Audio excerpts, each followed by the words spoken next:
Rush, Lou Elizondo, Chris Mellon, Eric Davis, former Senator Harry Reid, and more have made direct statements that USG defense contractors have a direct hand in the reverse engineering and crash retrieval of UAP.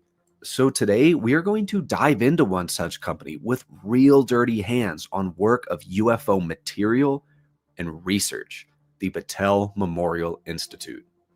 The earliest tracing of Battelle and UFOs goes to something called Project Stork. In 1952, the director of the Central Intelligence received a memorandum titled Flying Saucers, which detailed an arrangement between ATIC, the Air Force Technology Intelligence Committee, and Battelle Memorial Institute for the contractor to establish a machine indexing system for official reports of UFO sightings.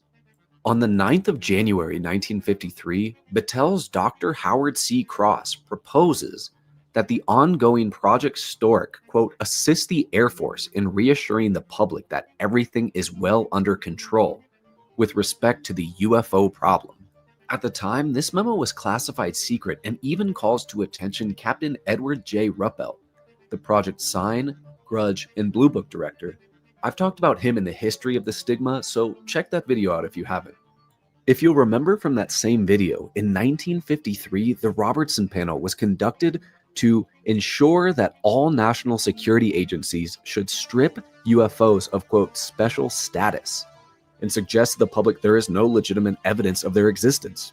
While the Robertson panel was conducted, Battelle had been commissioned around the same time to separately analyze all Air Force UFO cases away from Blue Book or these official panels under codename Stork.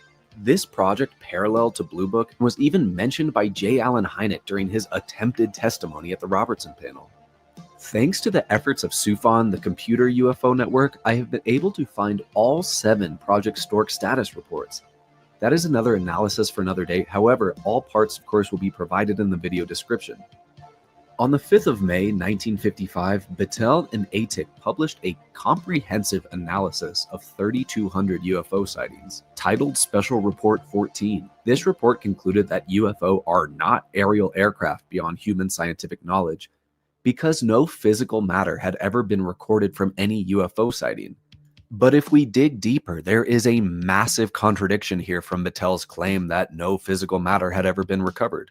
6 years earlier, in 1949, Battelle had been contracted by none other than Wright-Patterson Air Force Base to perform analysis on shape memory alloys. See on screen now, and in the video notes, the first and second progress report covering the period of September 1st to October 21st, 1949, on research and development of titanium alloys, contract number 33-038-3736. The bulk of these investigations focus on nitol, a nickel titanium alloy, a metal that would not be officially discovered until 1961 by Dr. William J. Buehler. So Battelle was performing analysis on the nickel titanium shape metal alloy, now known as nitol, over 10 years prior to its official discovery. Well, what exactly is nitol? For you material scientists out there, and I'm not one of you, nitol has the unique properties of superelasticity and shape memory. The metal can be subjected to high levels of stress and snap back to its original shape when pressure is released, showing no deformation on the material. Nitol is also elastochloric, where the material heats up when exposed to a mechanical force field. When this heat is released into the environment and the force field is removed, the material supercools and extracts the same amount of heat from the environment again. If I'm not stressing this enough, nitol is a remarkable material that is exceedingly difficult to manufacture due to the exceptionally high and tight compositional control required and the tremendous reactivity of titanium. The material is even used for thermal and electrical actuators, implants due to the material's biocompatibility and structural dampening. So again, Battelle was contracted to perform a material analysis on an alloy that is exceedingly difficult to make, requiring vacuum arc remelting or vacuum induction remelting to manufacture today in the 21st century, but had this material in the late 40s, specifically 1949. And does this alloy not sound almost exactly like the material that was discovered in the 1947 Roswell crash that Jesse Marcel described as an exceedingly light metal that would retain its shape after deformation. And remember, Jesse Marcel was a military officer who was taken to the UFO crash debris field with rancher Mac Brazel, who discovered these materials and then was later told by General Ramey to pose with balsa wood and aluminum foil to push the weather balloon theory, and all of this is in Marcel's own words. More damning is that this debris from a UFO was supposedly shipped to none other than, you guessed it, Wright-Patterson Air Force Base.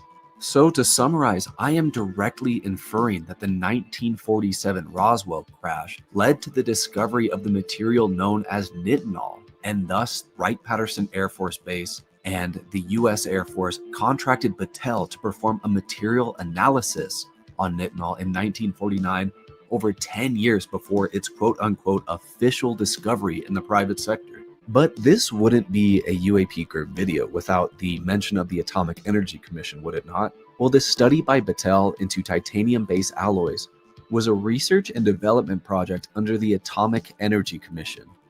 For those of you who have never watched one of my videos, UFO records and materials have been classically misclassified under the 1954 Atomic Energy Agreement under Transclassified Nuclear Foreign Material. With this report, Battelle's work on titanium alloys is one of very few studies without classification. It's not labeled as classified, unclassified, or declassified, but rather is labeled as restricted. Essentially, this is a private sector classification standard in which only need-to-know read-in access is solely allowed. If you've never heard of this before, people like David Grush have spoken that part of the reason that private industries are used for UFO studies is because they have their own legal classification standards that can't be breached by people with SAP access like Grush himself. But even more perplexing, these studies into nitol were not declassified until 2010. But we can go deeper, because I have the most bizarre connection to make with Battelle and this nitol UFO material.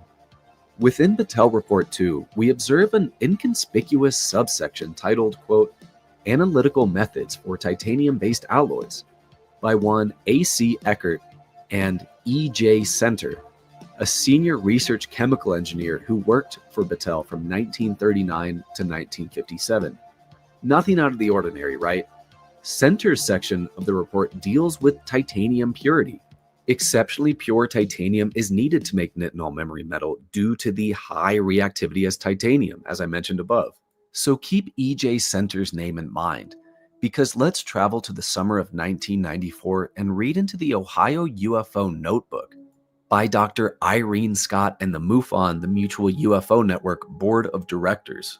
This piece, titled, quote, The Ohio UFO Crash Connection and Other Stories, details an informant who came to MUFON in 1992. This man attended North High School in Columbus, Ohio in the late 1950s. In 1958, he dated a girl named Kathy Center.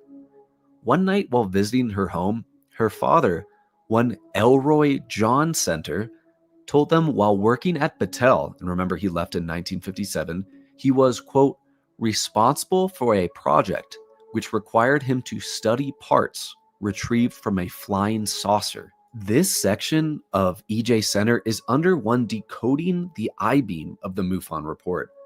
Roswell enthusiasts will know that Major Jesse Marcel, who was taken by rancher Mac Braswell to the debris field, found an I-beam amongst the wreckage and memory metal, which had strange characters on it resembling hieroglyphs. What's crucial to remember here, guys, is that although MUFON reports on E.J. Center and his work on flying saucers for Battelle in 1994, E.J. Center's 1949 work on nitol was not declassified until 2010. So making this connection, unless E.J. Center was really, in fact, working on materials from a crashed disk for Battelle, likely the Roswell wreckage, and blabbed about it once he left Battelle in '58, would be impossible. To put the cherry on top here, you JRE fans will remember famed computer scientist and ufologist Jacques Vallée appearing on JRE, the Joe Rogan podcast, on the 4th of December 2020 with The Phenomenon director James Fox. If you haven't seen The Phenomenon by Fox, I highly recommend checking this out, as well as Moment of Contact, which is about the Varginha, Brazil UFO case. He's got great documentaries. But anyways, Jacques is famous for spending many years connecting the private sector to official USG investigation. And within this podcast, he references one of the entities that helps control the UFO phenomena, and the study of it in intelligence agencies is, quote, a private contractor. But Vallée nervously states he does not wish to disclose who in fact has UFO materials. Fox comes to all of our rescue to suggest the name of the group indirectly by stating its involvement with the 1953 Robertson panel. As we studied above, this is Battelle Memorial Institute. I honestly don't know if I'm able to use JRE clips from Spotify for copyright inclusion, so I'm not going to do that here. But if you wish to check this out, this is JRE episode 1574, and began at about an hour and 42 minutes in, where Jacques starts talking about pieces of metal recovered from UFOs. And this is where the discussion about what private industry has these materials and where Battelle is suggested by Fox and Vallée himself. And lastly, Battelle actually has shocking connections to AARO and Dr. Sean Kirkpatrick, our modern-day disinformation agent. Kirkpatrick and AARO were directed to report to one Ronald Mtry, the Undersecretary of Defense for Intelligence and Security, and almost definitely one of the hostile witnesses on David Grush's list. If you'll remember from my Sean Kirkpatrick and AARO video, in 2022, AARO and the DoD awarded a company called Sandcorp a contract of $1.9 million for AARO support services. This Sandcorp specializes in preventing leaks and stopping whistleblowers. Okay, and guess who oversaw this contract? The Undersecretary of Defense for Intelligence and Security, one Ronald Mtry. Additionally, on the 16th of December 2022, Ronald Mtry and Sean Kirkpatrick actually held a public press conference that they have not seen evidence of crashed UFOs that suggest they are craft from another planet or dimension. They additionally suggest there have been no crash recoveries. So here, alongside Kirkpatrick, we see that Ronald Mtry is vested and interested in playing down UAP and stopping whistleblowers, right? Well, the Honorable Ronald Mtry is actually a board member of Battelle and has been since 2016. And worse yet, Mtry has tried to scrub this from his record, including taking down his board membership from his LinkedIn page. But fortunately, Pogo.com stated on its website that Mtry had been an advisory board member at Battelle, and fortunately grabbed screenshots before Mtry took this down, as I'm showing on screen right now. So even up to the modern day, Battelle has its hooks sank in the USG and is controlling the UAP narrative. So, Battelle, not only have they played their hand in investigating UFOs for the USG and Air Force, but they've also aided in quelling public interest in UFOs by saying there's nothing to them and studying UFO material, such as nitol, which was likely recovered from the Roswell crash. Guys, if I can't stress this enough, the story of the EJ Center, in 1949, he worked for Battelle studying the nickel titanium alloys, and this was not declassified until 2010. But in 1994, the Ohio MUFON Journal reported on EJ Center, who said he worked on parts of a flying saucer once he left Battelle in 58. That connection is just obscene and really adds another kernel of credibility to this already baffling case with a ton of supporting evidence. I hope you guys enjoyed this look into Battelle. Yes, I did. This was amazing. Thank you for this awesome work, and I'm so glad to share that with you guys. Well, I waited for Bernie to get his mic set up, but he's running into some technical difficulties trying to get things set up on his end. It's an hour into the show. I want to go to bed. I'm tired. I'm going to shut it off right here, guys. I just want to thank everyone who's watching. It's been a great night, and we're going to try to resume this another time when hopefully we don't have the technical difficulties we're having right now. We can get these things ironed out for next time. So I'm going to try to do another show tomorrow night and Saturday night. And then next week, I've reached out to Walter Bosley and Joseph Farrell, trying to get them on for another stream next week. Hope maybe Wednesday sometime. So live long and prosper, and we'll be getting some more disclosure happening this week. Lots of stuff coming out, man. And remember, the CIA killed JFK because of aliens. It's all about the aliens. We're not alone. They're covering it up. We don't have the. I believe that it's in these private corporations like Battelle. They're the ones who, were the secret keepers for the Manhattan Project. Oppenheimer set these programs up to keep the secrets for the Manhattan Project. I know that these scientists were involved with the UFO phenomenon because there's tons of reports of them visiting all of our nuclear sites and all that stuff. So they set up the secrecy to hide all this stuff. It's all under that. It's all in the JFK file. It's all going to come out. So just keep dropping seeds and make sure everyone's ready for this, because I don't know, the deep state's in a they're in panic mode right now, so they're just trying to pump out disinformation and as fast as they can. I do need a break. I'm gonna go get one right now. Later, guys.